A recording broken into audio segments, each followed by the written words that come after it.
Okay, well, we got to take the car out this Friday to test and tune to see what we could do with it.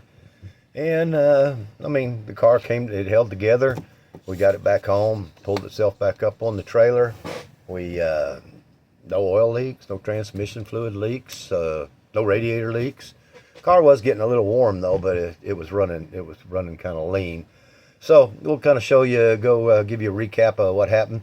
So on my first run, the car, we ran a 1068 at 110 miles an hour. That was the first run. I was going to just baby a little bit because the motor's fresh, but once you get in there and you get your foot on the floor, that's just the rest of it. So anyhow, here's that run.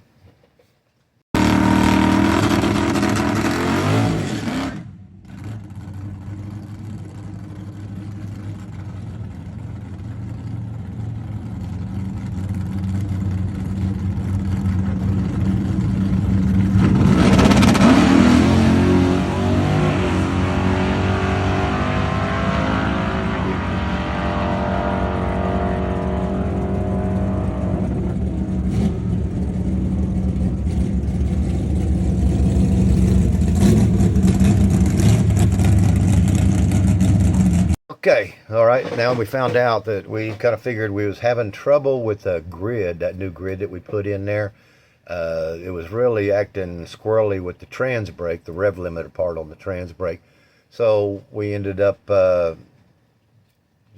just quickly, I just cut the wire. Let's just say that.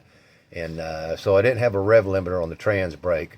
So it was kind of messing up how we was launching and stuff. But the second run, we even ran a little faster.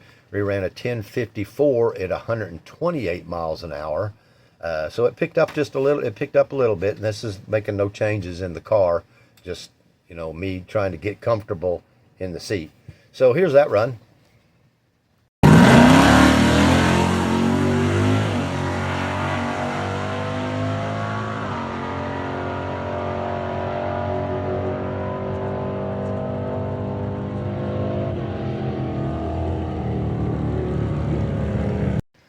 So it picked up a little bit there. So we thought, well, let's run it again. We let it cool down a little bit and we went back up there. Third run, I ran a 1050. So the car was consistently moving up. It was consistently getting a little faster and a little faster. Well, I'm not going to say it was the car getting any faster, but maybe I was doing a little better job. Here's that run.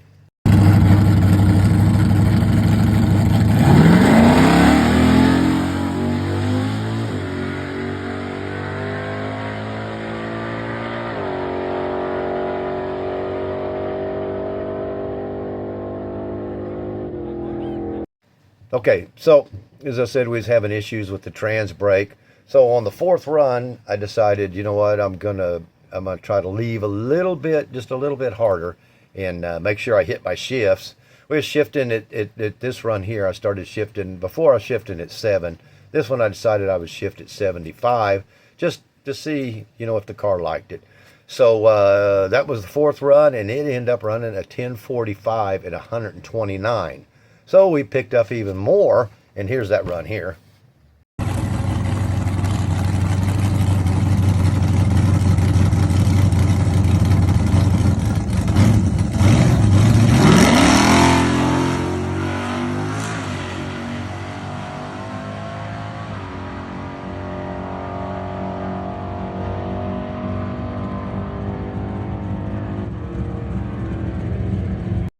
Okay, so it was getting late, and we had a bunch of storms coming in.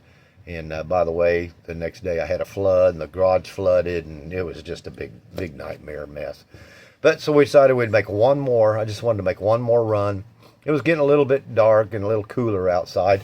So I thought, well, I'm going to go ahead and leave a little bit harder.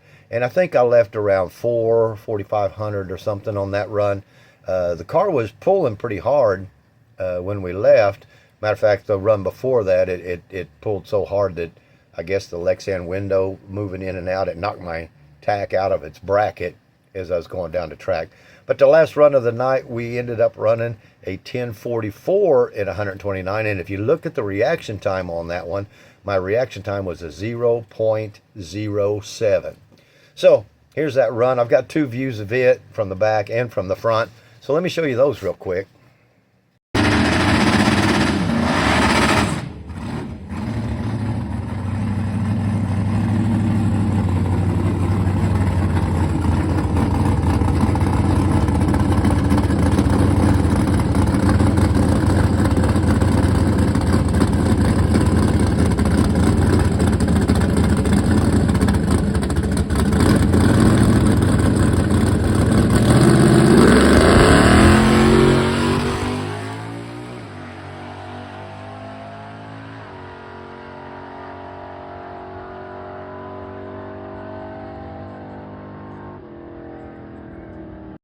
Okay, so I finally got my data logger thing for my O2 sensors. We got it working. I was having trouble with it, but I had it working on that last run, and we was able to play it back to see, what the car liked. Was it going too lean or too rich?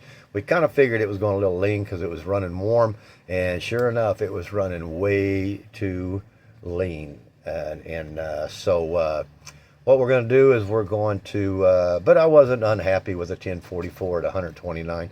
So we're going to fatten that carburetor up a little bit, put some more jets in there, and we're going to give it a try again, probably here in a couple of weeks, and see if we can't get those times down a little bit more. So I hope you guys stay tuned with this on this journey to sit on our way to seeing if we can get our naturally aspirated heavy Camaro into the nines. So, but I appreciate you watching. This is Doug with Rusted Wrench Garage. Hey, please subscribe.